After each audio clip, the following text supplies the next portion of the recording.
Glória a Deus. A paz do Senhor, meus queridos. Vou falar meus queridos porque temos alguns homens, né, gente? Podem se sentar. Que alegria estar com vocês nessa noite. Sabemos que o Senhor preparou esse tempo. Às vezes a gente pensa que a gente é que faz planos, né? O coração do homem pode fazer planos, mas a palavra de Deus diz que a resposta certa dos lábios, essa vem do Senhor. Então, bendito seja Deus porque você veio e porque o Senhor tem um propósito quando Ele reúne seu povo. Ele sempre tem um propósito.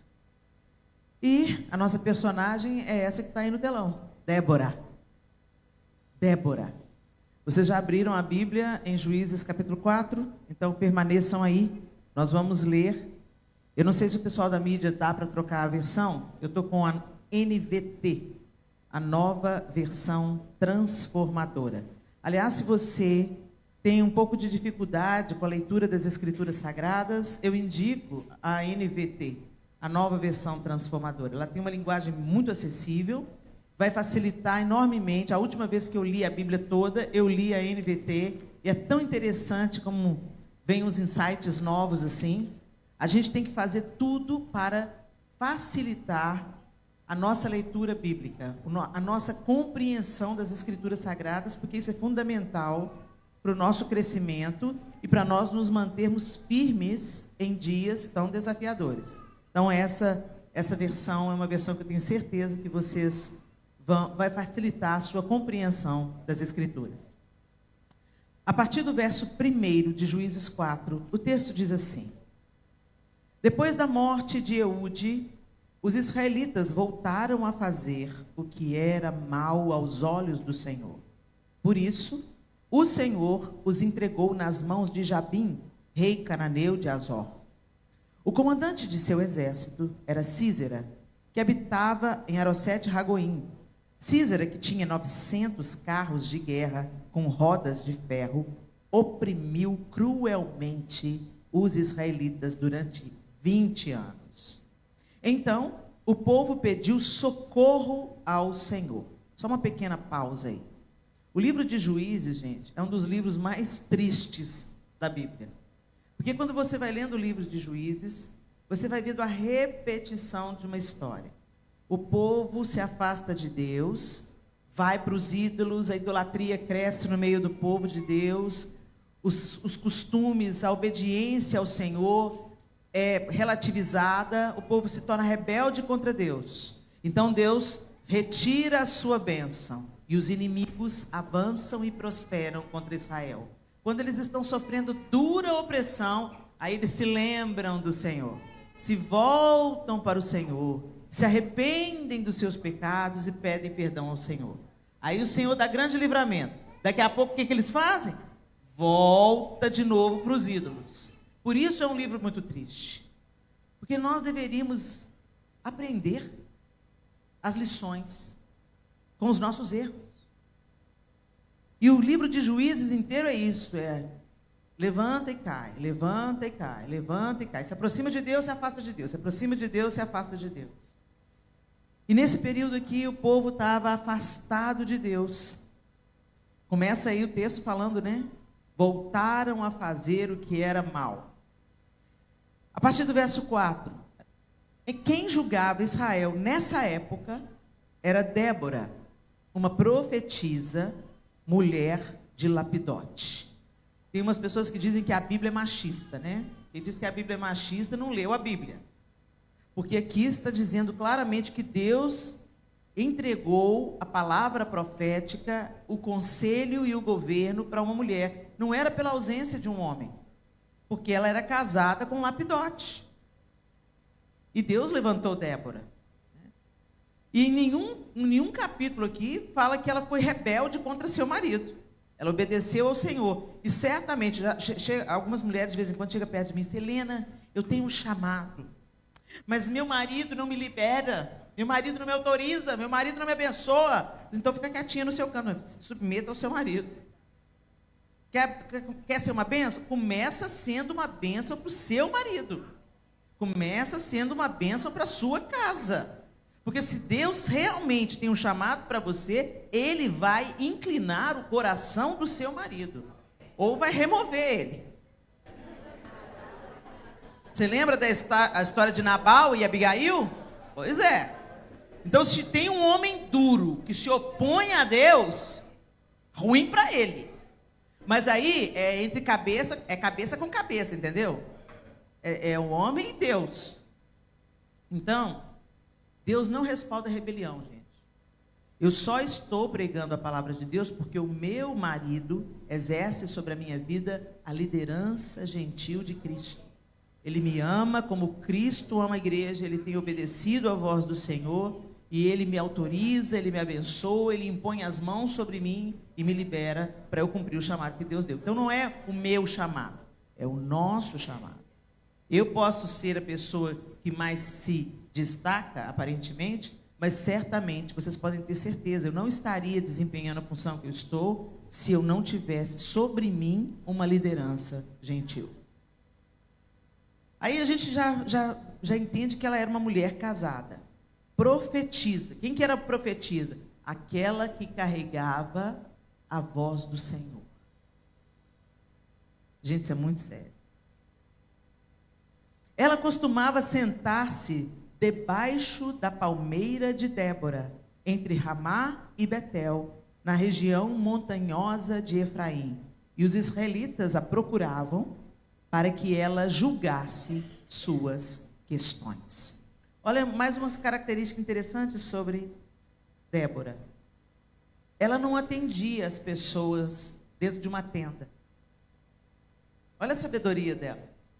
Ela se assentava debaixo de uma palmeira onde todo mundo passava e via ela dando conselho. Ela não fazia as coisas às escondidas. Ela protegia a família dela quando ela fazia todas as coisas às claras. Ninguém ia poder falar nada de Débora, pensar nada mal de Débora. Gente, é muito importante nós vivermos uma vida reta e fugirmos da aparência do mal. O Senhor diz a gente evitar até a aparência do mal. E Débora se assentava debaixo de uma palmeira. Todo mundo que estava passando ali estava vendo Débora trabalhando e dando o seu conselho e julgando as questões. Então ela tinha um respaldo divino sobre ela para ela exercer essa autoridade. Amém? Certo dia, verso 6, mandou chamar Baraque, filho de Abinoão, que morava em Quedes, no território de Naphtali, e lhe disse: o Senhor, o Deus de Israel, lhe dá a seguinte ordem: convoque 10.000 guerreiros das tribos de Naphtali e Zebulon para irem ao monte Tabor. Eu farei Sísera comandante do exército de Jabim. Isso é a palavra de Deus na boca de Débora. Eu farei Sísera, comandante do exército de Jabim, ir com seus carros de guerra e guerreiros até o rio Quisson. Ali eu os entregarei em suas mãos. Débora está liberando uma ordem de Deus para Baraque, o comandante do exército de Israel. Verso 8, Baraque disse a Débora: só irei se você for comigo, senão não irei. Será que ele falou isso simplesmente porque Débora era uma mulher qualquer? Muito raramente, gente, um homem, né, inserido nessa cultura iria pedir isso a uma mulher. O que caracteriza aqui? Que ele não tinha dúvidas que Débora carregava uma autoridade, um poder que não era só pela sua feminilidade. Era Deus que ela carregava. Era o conselho de Deus, a ordem de Deus, a voz de Deus. Por isso o texto disse para a gente que ela era profetisa. Profetizar, gente, não é só quando o Senhor toma uma pessoa, quando ele tomou Débora aqui agora. O Senhor manda te dizer isso, isso, isso, isso. Mas profetizar é dizer a verdade. Profetizar é falar o que é o certo, o justo. Por isso ela julgava as causas, as demandas do povo de Israel. Às vezes a gente pensa que a palavra, que Deus só vai nos usar, nos entregando uma palavra sobre o nosso futuro, ou nos dando uma ordem expressa. Não, muitas vezes a profecia vem através de um conselho sábio. Um conselho que vem pela palavra e pela verdade do próprio Deus. E por isso mesmo ele disse: se você não for, eu não vou não. Aí a gente lembra de Moisés, né? Se a sua presença não for comigo, eu também não vou subir desse lugar. Débora respondeu: está bem, eu irei, mas você não receberá a honra nesta missão, pois o Senhor entregará Sísera nas mãos de uma mulher.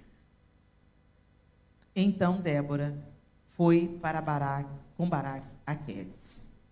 Ali Baraque convocou as tribos de Zebulon e Naphtali, 10.000 guerreiros subiram com ele, Débora também o acompanhou. E aí começa a descrever a batalha e entra outra mulher em cena, que eu sou fã dela, Jael, casca grossa. Mas enfim, hoje nós estamos focados em Débora. Por que será que Débora falou com ele assim: olha, eu vou com você, mas saiba que o Senhor vai entregar nas mãos de uma mulher. O Senhor não falou ele não falou para Débora ir junto. Mas eles estavam tão temerosos, que nem a palavra do Senhor na boca dela garantia ele. Não, então, já que eu não quero só a palavra do Senhor, eu quero a presença do Senhor, então você vai comigo. Mas por que ele mesmo não invocou a presença do Senhor? Por isso ela fala para ele assim: olha, eu vou com você, mas olha, vai entendendo que Deus vai entregar. E eu acredito que, o texto não é claro quanto a isso, mas eu acredito que Baraque deve ter pensado assim: Deus vai entregar a vitória para ela. Mal sabia ele que entrar outra mulher em cena. E é tão interessante quando a gente vê também Jael em cena. Você com certeza já leu essa história, mas Jael habitava em tendas, e Jael, quando começa a acontecer a batalha, os carros de Jabim começam a atolar, cai uma chuva muito forte, os carros começam a atolar e eles vencem a batalha, aquela primeira batalha, e Sísera, que era o comandante do exército de Jabim, foge e entra na tenda de Jael. Jael pega e chama: não, pode entrar, meu senhor, pode entrar, deita, eu quero água, eu vou te dar leite. E ele deita e dorme. Quando ele dorme, ela pega uma estaca e um martelo e encrava na cabeça dele. Ela mata o comandante do exército inimigo. E quando um exército perde o seu comandante, toda a estratégia fica fragilizada. E Israel continua avançando em outras batalhas até que eles ganham e se veem livre do domínio do rei cananeu Jabim. E me chama a atenção essas duas mulheres extraordinárias. A autoridade e a presença de Deus, a palavra, o conselho que Débora carregava nos seus lábios. E o fato de Deus ter convocado uma outra mulher para subjugar o comandante do exército inimigo. E tem uma característica em Jael: ela não usou nenhuma arma nova. O que você precisa para estender uma tenda, gente? Estaca e martelo. Não é assim que a tenda é esticada? Você estica as cordas da tenda, enfia a estaca na terra, bate o martelo na terra e isso mantém fixadas. Ela não usou nenhuma arma que Jabim usava, que Sísera usava, que Baraque usava. Ela usou algo da casa dela. Alguma coisa que ela já estava acostumada a usar. Como Davi usou uma funda e uma pedra. Alguma coisa que era familiar para ele, que ele dominava muito bem. Não foi a armadura de Saul. Foi a pedra e a funda com a qual ele espantava os lobos que queriam atacar o rebanho. Deus quer usar as suas armas, mulher. Deus quer usar aquilo que Ele te entregou. E muitas vezes nós menosprezamos as nossas armas. Nós nos acovardamos. Ah, mas o que eu vou fazer com uma estaca com martelo? Ah, o que eu vou fazer com saber cozinhar? O que eu vou fazer com saber fazer unhas e cabelo? De que vale eu decorar? Não subestime aquilo que Deus te entregou. Hoje a gente está vivendo um tempo em que as pessoas buscam muito o seu propósito. Qual que é o seu propósito para mim, Senhor? Qual que é o seu propósito para mim? Senhor, qual que é o seu propósito? Fala comigo, Senhor. Gente, isso é tão óbvio. Deus criou a mulher de um jeito... Quando na origem da palavra auxiliadora, significa resposta, solução.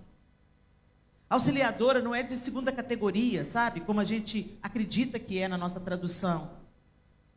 A mesma palavra para definir a mulher na criação, far-lhe-ei uma auxiliadora que lhe seja idônea, é a mesma palavra que define o próprio Deus no Salmo 46. O Senhor é o meu auxílio, socorro bem presente na hora da angústia. É a mesma palavra no original. Então não é de segunda categoria, porque não pode ser de segunda categoria a palavra que Deus usa para definir a mulher, uma palavra que é usada para definir Ele mesmo.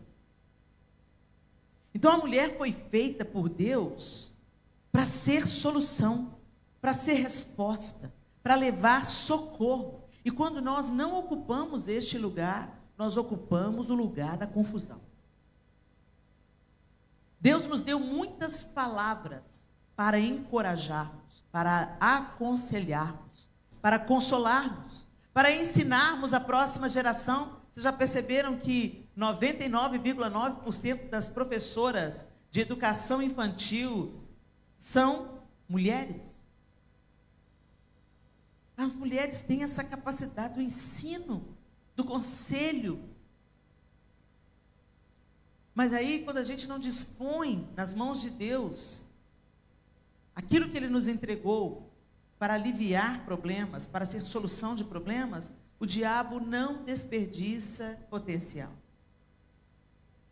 E aí a gente se envolve com essas muitas palavras que Deus nos deu para a maledicência, a fofoca, revirar a vida dos outros, levar e trazer notícia ruim, murmurar, responder mal. O Senhor não nos chamou para isso, queridos. O Senhor nos chamou para ser solução. E como que nós seremos solução? Você tem alguma coisa que pode ser oferecida na hora que a necessidade aparece. Esse que é o cumprimento do nosso propósito. O nosso propósito primeiro é fazer discípulos, batizando-os em nome do Pai, do Filho e do Espírito Santo. Foi essa a ordem que Jesus deu para a gente. Agora que vocês entenderam o que eu vim fazer, ide por todo mundo. Fazer discípulos, batizando-os em nome do Pai, do Filho e do Espírito Santo. Fazer discípulo não é apenas pregar o Evangelho e entregar folhetos. Fazer discípulos é ensinar as pessoas, é ser exemplo para as pessoas, é acompanhar as pessoas, é ser o reflexo de Cristo na vida delas. Isso é fazer discípulos.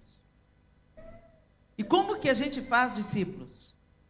Nos apresentando para revelar Cristo àqueles que ainda não o conhecem, na nossa maneira de viver. Então, um exemplo simples. Você sabe que uma pessoa está doente. E você sabe fazer uma comida adequada, saudável. E você fala, puxa, fulana está doente, né? Que pena. Ô Senhor, qual que é o meu propósito? Você sabe fazer uma comida saudável, adequada, você sabe que vai cooperar com a cura daquela pessoa? Está aí o seu propósito. É o encontro da necessidade com aquilo que você pode suprir. Isso é o cumprimento do propósito. Não é ficar pensando, ai, Deus vai me levantar, Deus vai me dar microfone, Deus vai me fazer profetizar. Gente, não.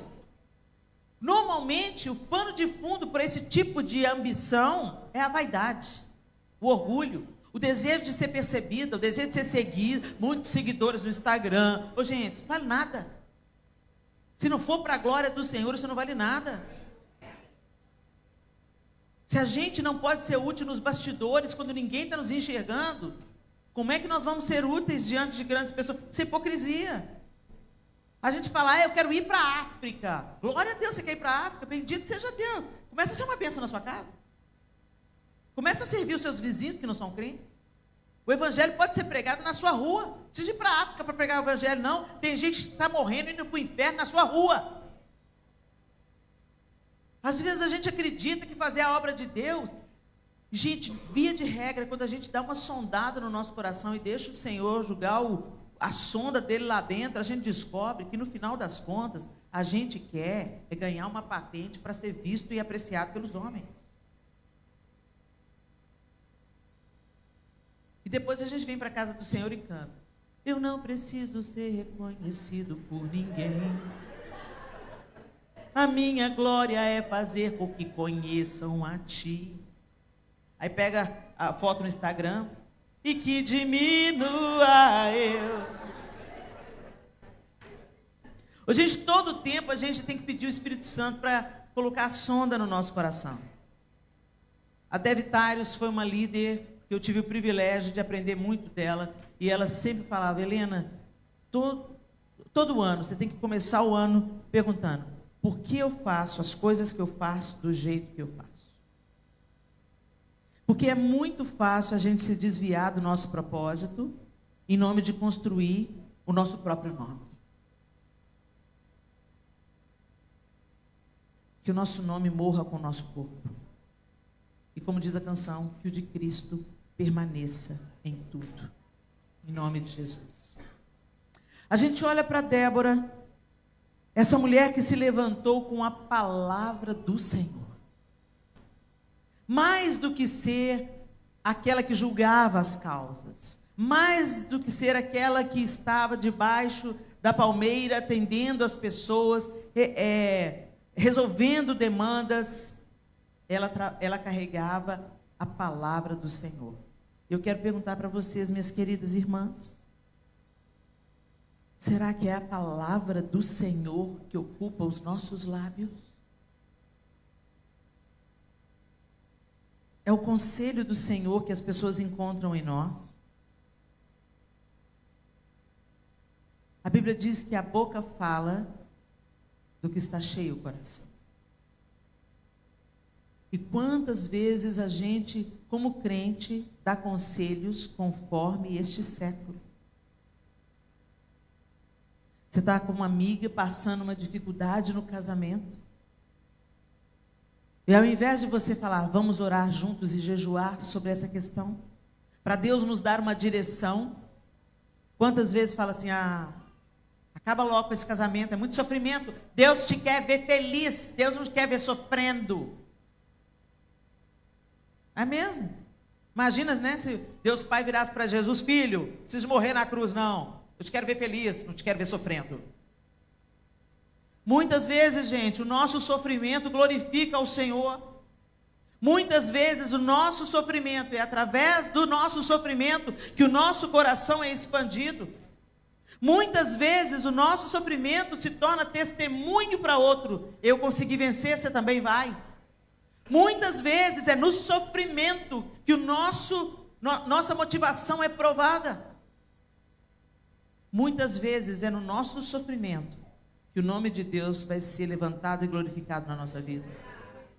Jesus não falou que a gente ia ter uma vida fácil. Ele falou: no mundo vocês terão aflições. Ele não falou: talvez vocês tenham.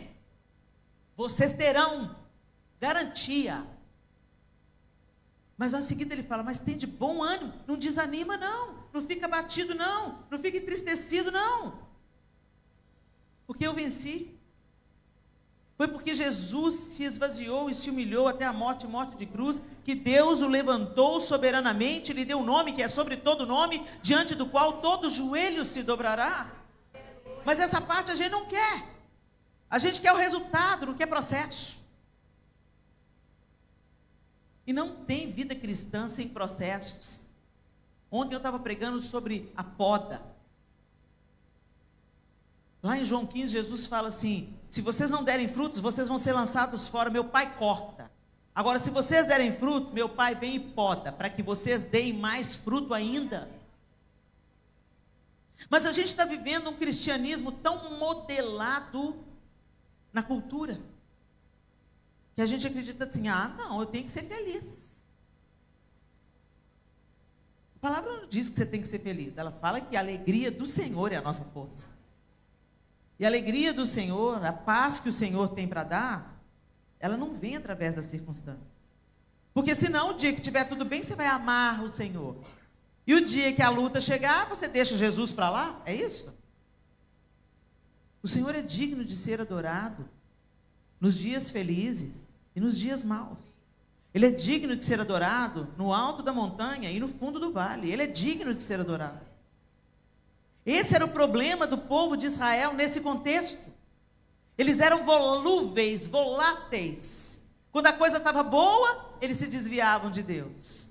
Se desviavam de Deus, ia viver a vida, ia curtir a vida, ia abraçar outros deuses, ia abraçar os prazeres. Vamos viver a vida. Aí a coisa arrochava, os inimigos começavam a avançar e prosperar e a oprimir, aí todo mundo se voltava para Deus. Qualquer semelhança com o nosso tempo terá sido mera coincidência. Eu não sei se vocês acompanharam o movimento no Brasil nas eleições. Eu nunca vi a igreja orando tanto. Aí, as orações foram respondidas não da maneira que uma igreja esperava. Deus perdeu o controle? Não. Por que Ele está permitindo? Talvez para parar o nosso topete e para nos libertar de falsos ídolos. O único que pode salvar o Brasil é Jesus Cristo.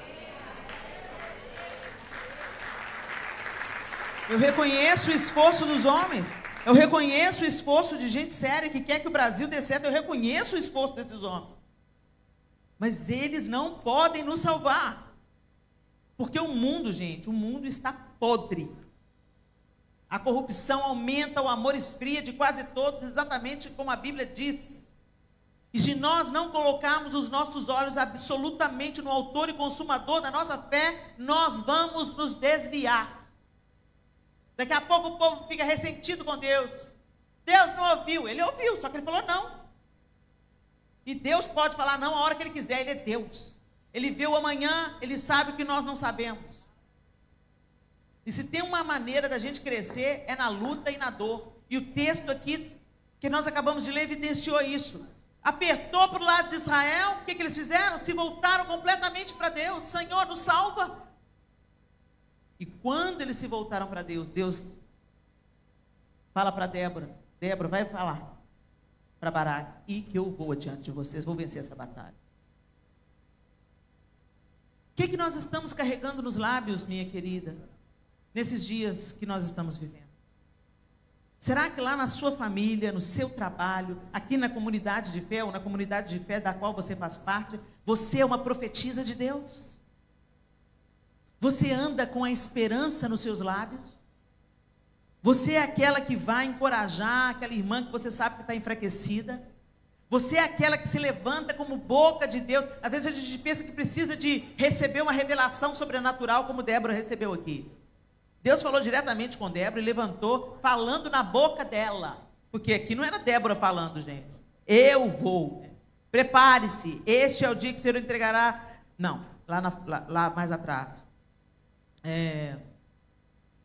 Eu farei Císera, comandante do exército de Jabim, ir com seus carros de guerra e guerreiros até o rio Quizon. Quem está falando isso? É a boca de Débora, mas é a voz de Deus. Convoque 10.000 guerreiros das tribos de Naphtali e Zebulon para irem ao Monte Tabor. Eu farei Císera, comandante do exército de Jabim. É Deus que está falando. Mas, gente, a profecia não é só isso, como eu já disse. Às vezes, quando você está com uma amiga no seu coração, está lembrando dela. Ai, gente, por que eu estou lembrando de fulana hoje? Pega esse seu celular que você só usa para ver besteira. Vai lá, procura ela no WhatsApp. Ora, fala, Senhor, coloca mais palavra na minha boca para fulana.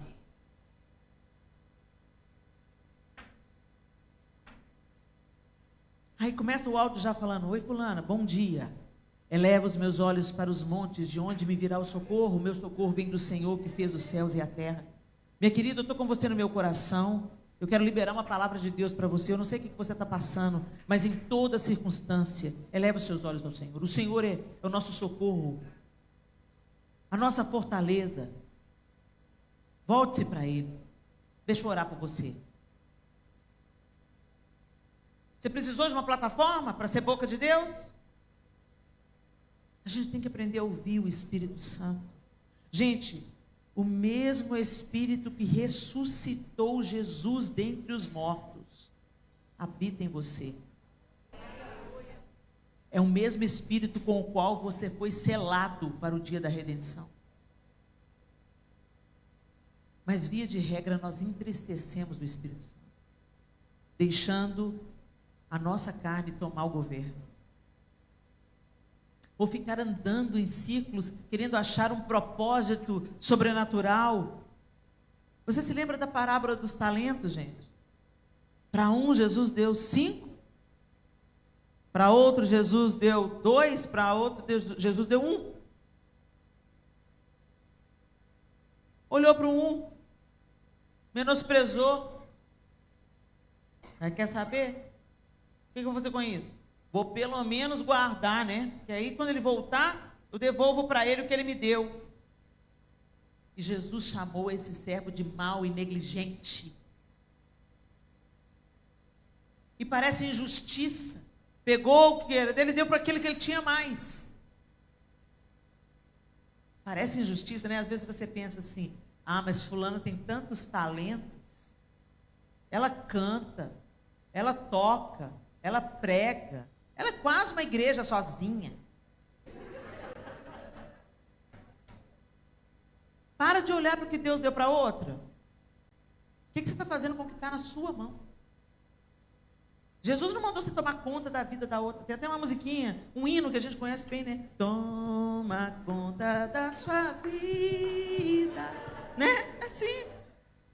Olha para a semente que está na sua mão, olha para o que Deus te entregou. Senhor, o que eu posso fazer com esse talento? Eu conheci uma história, gente, de uma senhora. Eu conheci um ex-presidiário.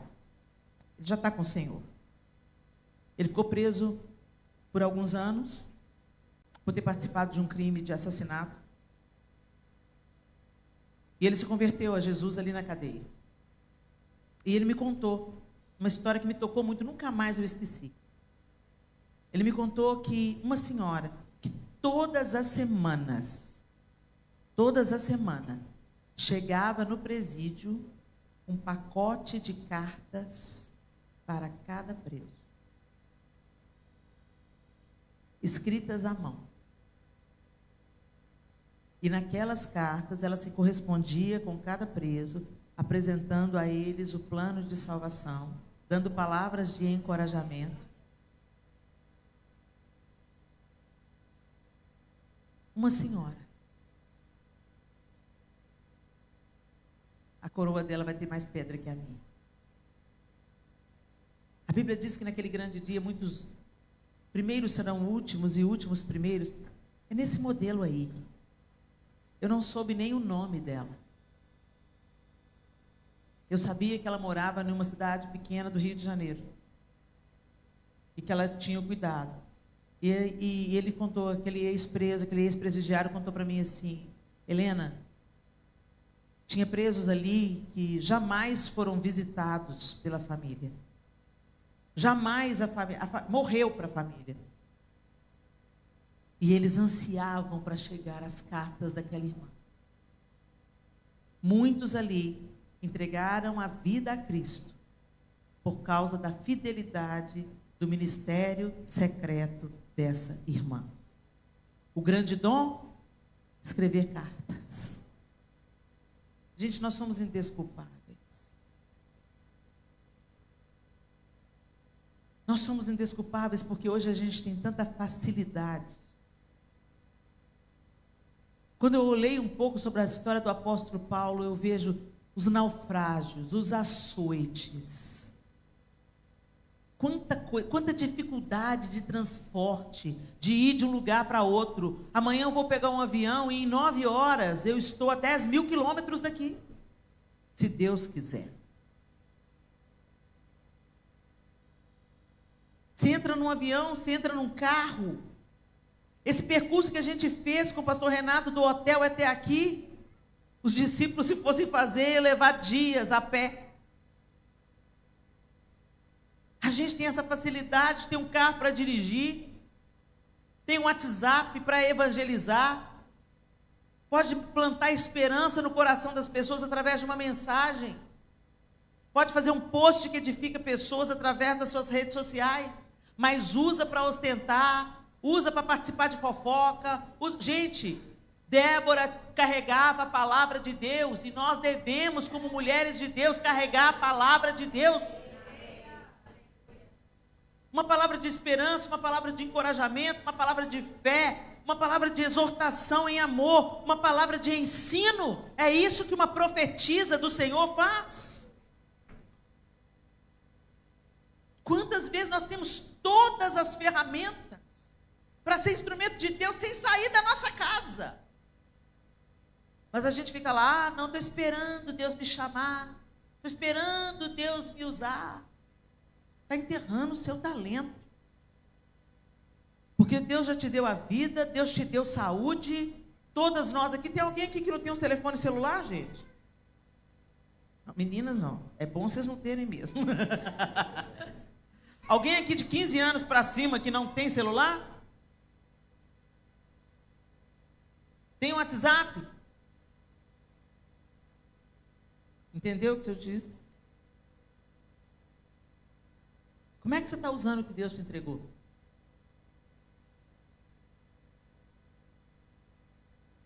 Qual é a sua palmeira?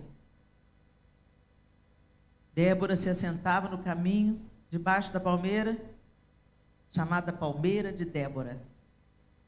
E ali ela resolvia questões, dava conselhos, e era alívio e governo para o povo de Israel. Quantas pessoas, gente, desnorteadas na nossa geração. Quantas mães entristecidas com filhos longe do Evangelho. Quantas mulheres criando seus filhos sozinhas porque foram abandonadas.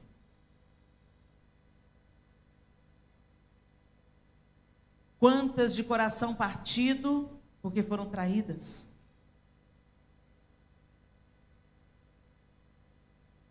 O diabo tem ocupado o nosso tempo e a nossa mente para nos desviar do nosso propósito. O nosso trabalho virou o ídolo. Nós cristãos nos gabamos, cristãos evangélicos, nos gabamos de não sermos idólatras. Mesmo? Tem um livrinho assim, de poucas páginas, do Timothy Keller, que se chama Falsos Deuses. Eu aconselho você ler. Você vai ficar surpresa de como o nosso coração evangélico é inclinado à idolatria. Tudo que toma a primazia de Deus na nossa vida, no nosso coração, é um ídolo. O apóstolo Paulo diz aos Efésios: enchei-vos do Espírito. Não vos embriagueis com o vinho, onde há dissolução e contenda, mas enchei-vos do Espírito. Hoje nós não nos embriagamos de vinho, mas nos embriagamos de trabalho, nos embriagamos de dinheiro, nos embriagamos de compras, nos embriagamos de cobiça, nos embriagamos de coisas, nos embriagamos de projetos que roubam o propósito, o significado da vida que nós temos em Deus. Jesus deixou bem claro: buscai, pois, em primeiro lugar o reino de Deus, a sua justiça, as demais coisas serão acrescentadas. Eu não estou falando de preguiça não, gente. A gente precisa trabalhar para viver. Ninguém aqui vive de vento. Alguém aqui vive de vento? Não, a gente precisa trabalhar para viver. Mas é trabalhar para viver e não viver para trabalhar. A gente aqui nesse tempo na América, a gente encontrou com... A gente foi de uma cidade para outra com um motorista de Uber. E a gente veio conversando com esse moço. No primeiro momento ele não se identificou como cristão, mas eu falei assim: gente, tem alguma coisa nesse moço que está ligado com a gente. Espírito Santo, né, gente? Um moço com uma fala mansa, um jeito tranquilo. Eu disse: esse aí é filho. Esse aí é filho. Não deu outra, né? Pela conversa a gente já viu que era filho mesmo. Aí a gente começou a conversar. Você está aqui na América tem quanto tempo? Ele disse: tem 5 anos que eu estou aqui na América. É mesmo? É. E como é que está sendo esse tempo? Está sendo bom. Aqui nesse país a gente trabalha muito. Mas eu aprendi que a gente trabalha para viver e não vive para trabalhar. Eu entendo que a gente trabalha e desfruta. Trabalha e desfruta. Trabalha e desfruta. Aí quando ele falou isso, eu lembrei de Deus criando em 6 dias, descansando no 7º. E ordenou a gente a fazer o mesmo, né? Trabalha, descansa. Trabalha, descansa. Para o seu equilíbrio emocional, para a sua ordem espiritual, para a vivência em família. Tudo com ordem e decência. E aí ele falou assim, de um jeito tão interessante. Sabe o que eu descobri? É que dinheiro vem e vai.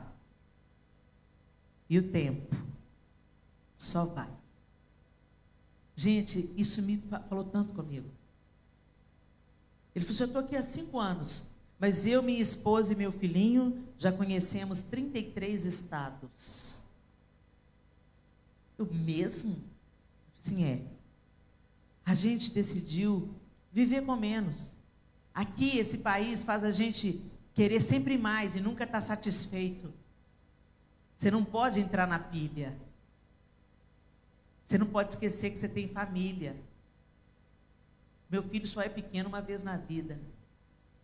Eu e minha mulher só temos saúde assim, enquanto a gente é mais jovem para fazer as viagens que a gente faz. Então é assim que a gente desfruta. A gente vive com menos para plantar valores e memórias um no outro e no nosso filho que a gente está criando.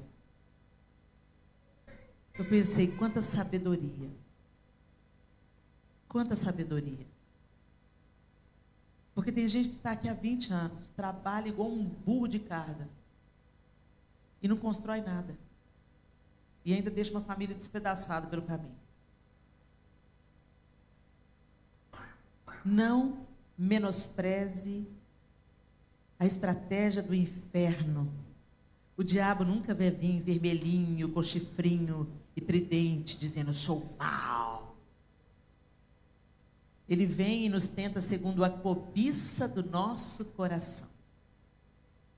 E ele vem e fala para você assim, trabalha mais um pouquinho, seus filhos merecem. Merecem ter mais do que você teve. Parece bom, não parece? Mentira. Porque inclusive o que você não teve, fez de você quem você é. Se você é forte, resiliente hoje, é porque talvez a vida sua não foi mole, foi dura. Por isso você valoriza tudo que você tem. Mas a gente quer poupar os nossos filhinhos. Estamos criando uma geração fraturada, enfraquecida, que corta os pulsos aos 11 anos de idade. Que a palavra, o conselho do Senhor esteja no nosso coração. Que a nossa primazia, nossa primeira intenção, seja trabalhar em conjunto com o céu. Senhor, eu estou na terra, mas eu não sou dessa terra. Eu sou uma peregrina aqui. E eu quero ser luz e ser sal e ser uma tocha acesa por onde eu caminhar, como Débora era, como Jael era, instrumentos prontos a ser usados. Deus não usou todo o exército, Deus levantou uma mulher para enfiar uma estaca na cabeça do inimigo com os instrumentos que ela tinha na mão. Deus usou uma mulher casada que talvez precisasse se ocupar da sua própria casa, mas Deus a convocou para ser a boca dele no meio daquele povo. E é assim que Deus quer chamar você. E é assim que Deus quer usar você. Mas outras coisas estão ocupando o lugar de Deus no seu coração. A primazia da sua vida é outra. E você acha, não, deixa Deus usar a Helena. Deixa Deus usar a pastora Thaisa. Não, gente, Deus quer usar você. Você não é um frequentador. Deus não te chamou para ser uma frequentadora de igreja. Deus te chamou para ser a igreja. Parte do corpo. Parte do plano de Deus. Eu não estou em todos os lugares. Eu não estou na sua casa, eu não estou na sua vizinhança, eu não estou no seu trabalho. Muitas de vocês aqui limpam casas. Você já pensou o que é isso? Alguém te entrega a chave da casa dele e te autoriza a entrar. Entra como profeta da vida. Enquanto você limpa, vai profetizando sobre essa família. Oh Deus, eu estou abençoando essa família. Que cesse aqui a contenda. Que cesse a rebelião nessa casa. Oh Deus, abençoe esse adolescente. Se apresenta para ele, Jesus, quebrando o coração desse adolescente. Oh, vai limpar o quarto do casal. Oh Deus, entra aqui, santifica esse leito, Senhor. Converte o coração da mulher ao marido, do marido à mulher, e dos dois ao Senhor. Você está aqui como gente, você está aqui como agente da vida. Às vezes você vai entrar num quarto onde o diabo está querendo levar suicídio. Deus te dá a chave primeiro. E muitos de nós entramos lá, ai, que dificuldade, ô casa ruim, ô porqueira, que povo porco, meu Deus do céu, ô americanazada porca. E vai limpando e reclamando. Que o conselho do Senhor, a vida do Senhor, a palavra do Senhor. Eu conheci uma mãe que veio para cá, viúva. Ela veio deixando os filhos, crianças para trás. Ficaram 3 anos distantes. E quando ela finalmente conseguiu se organizar e trazer os filhos para a América, ela trouxe os filhos para a América e ela falou um conselho de ouro. Ela falou com os filhos o seguinte: o Brasil é a terra-mãe. Nunca amaldiçoe a terra-mãe. Foi de lá que vocês nasceram, foi lá que Deus fez vocês nascerem. Sejam gratos e abençoem o Brasil. Agora a América é sua mãe adotiva. É ela que te sustenta, te dá o pão e te dá abrigo. Não amaldiçoe aquela que te dá sustento. E quantos de nós não prosperamos? Porque ou está amaldiçoando a mãe de origem, ou está amaldiçoando a mãe adotiva, quando não está amaldiçoando as duas. Quer ser abençoado, minha irmã? Não vai não. Porque Deus não abençoa o murmurador, aquele que não consegue ver a bênção dele. Ah, mas meu patrão é muito difícil. É de gente difícil. É para gente difícil que Deus quer se apresentar. E talvez a única possibilidade deles conhecer a face amorosa de Deus é a sua vida. Mas o diabo está usando você para profetizar a palavra dele. Oh, que porcaria, que sujeira, não aguento mais. Eu vou sumir para o Brasil. Ah, o Brasil era tão bom, o Brasil é maravilhoso. Volta para lá então. Você está aqui, seja uma bênção nessa nação.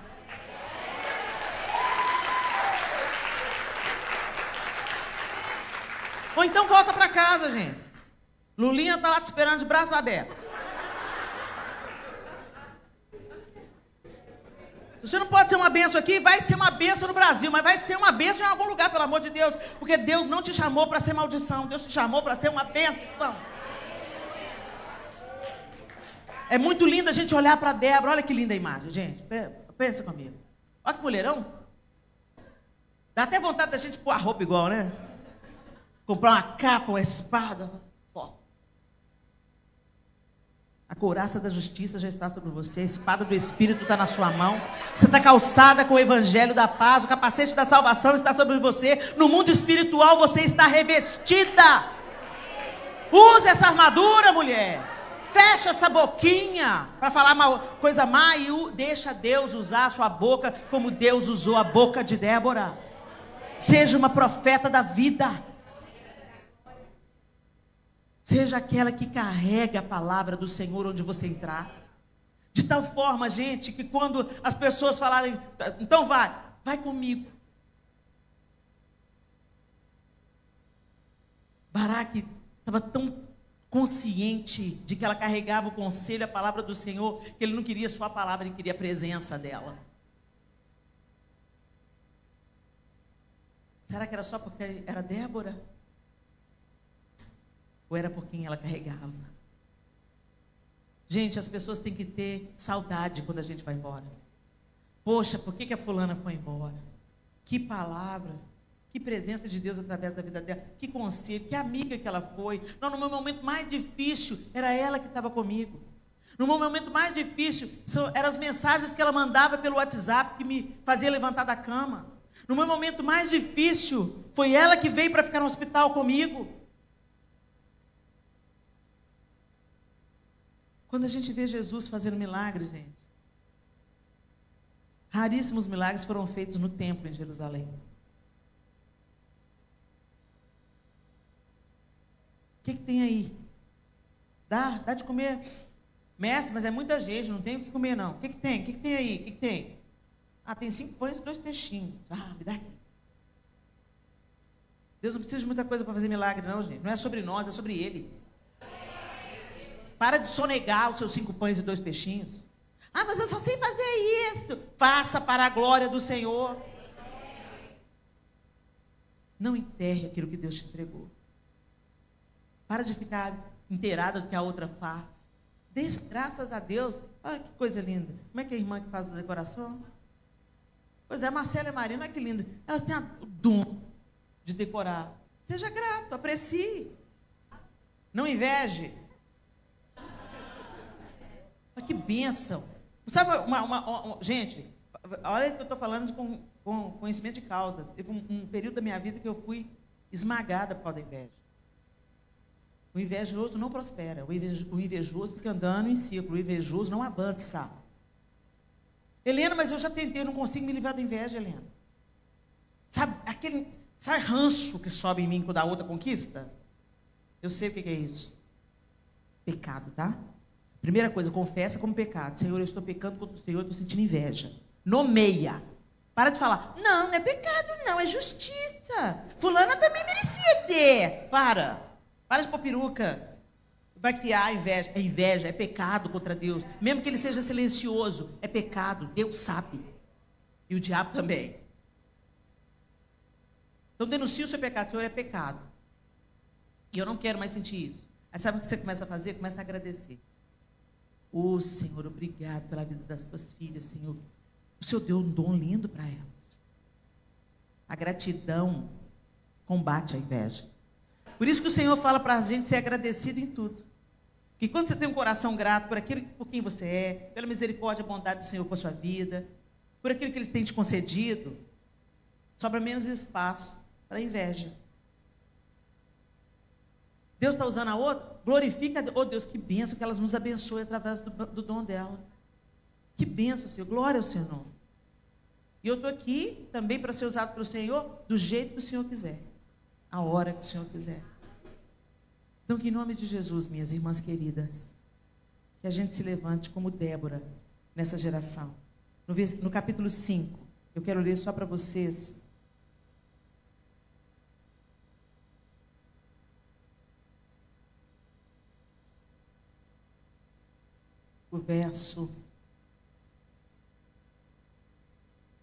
O cântico de Débora e Baraque.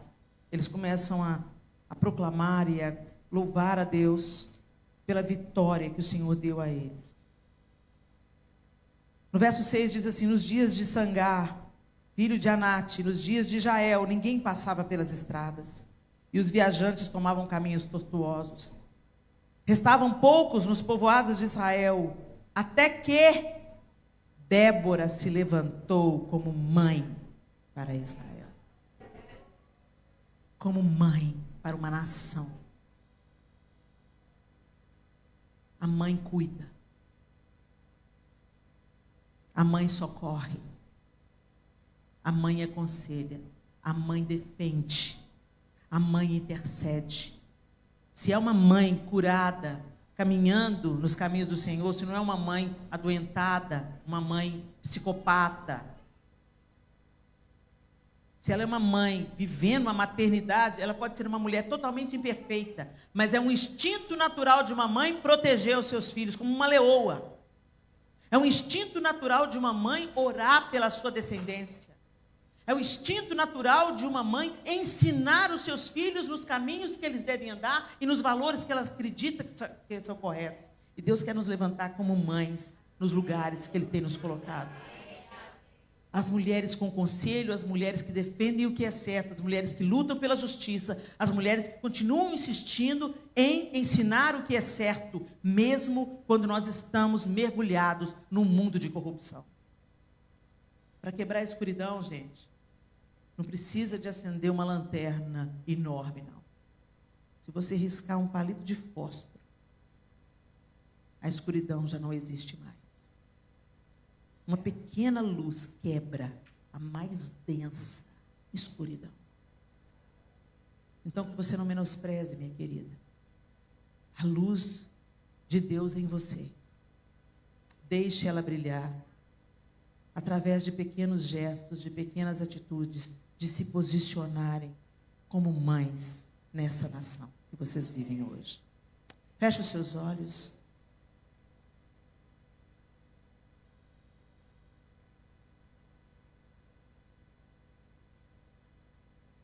Faça uma reflexão de como você está levando a sua vida.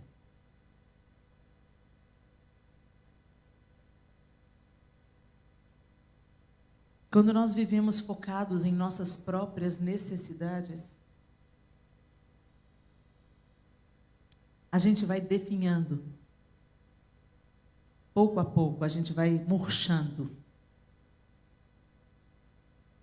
Mas quando nós começamos a operar dentro do propósito de Deus, sendo resposta, levando alívio, prestando atenção não apenas às nossas próprias necessidades, mas compartilhando aquilo que recebemos,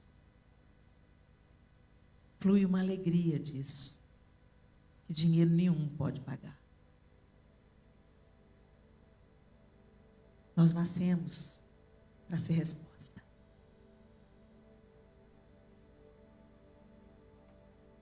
Nós nascemos para levar alívio. E enquanto nós levamos alívio, também somos aliviadas. Enquanto somos resposta, Deus também traz respostas até nós. O caminho mais rápido para se desviar de Deus é viver uma vida autocentrada, uma vida egoísta. Porque Deus amou o mundo de tal maneira, Ele deu o seu Filho unigênito. Porque Jesus nos amou até o fim. Ele deu a sua própria vida. Então, gente, isso é o nosso DNA. O nosso DNA é conceder, é cuidar, é ser alívio.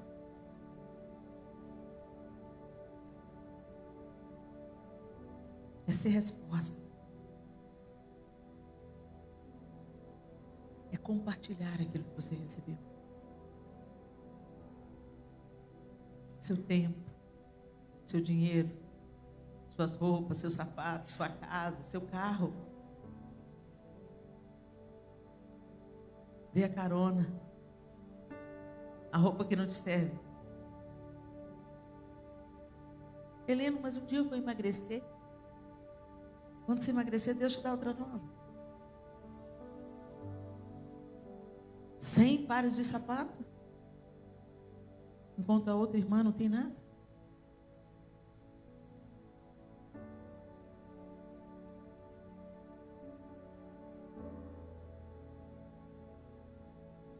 Nós não precisamos de grandes coisas para sermos um instrumento poderoso nas mãos de Deus. Nós precisamos apenas olhar para as sementes que Ele já nos entregou e deixar que Ele as faça florescer e frutificar. Senhor, nós te bendizemos nessa noite. Nós te agradecemos porque o Senhor nos formou de forma tão sobrenatural. O Senhor decretou com seus próprios lábios que nós seríamos ajudadoras idôneas, aptas, capazes, competentes e moralmente corretas, para ser socorro, alívio, levar resposta e esperança para os que estão abatidos e desanimados. Nos faz como Débora, como Jael, prontas, habilitadas, instrumentos afiados para fazer a sua vontade, sem disputar poder com os homens, sem se comparar a eles, mas florescendo na sua feminilidade e na força que ela tem. Que nós, como mulheres, carreguemos o teu conselho, a tua palavra, o teu ensino, na ponta da língua. Que os nossos lábios sejam instrumentos de justiça, de esperança, de favor e de alívio. E que o Senhor coloque um guarda à porta da nossa boca, para que nós não a emprestemos ao diabo.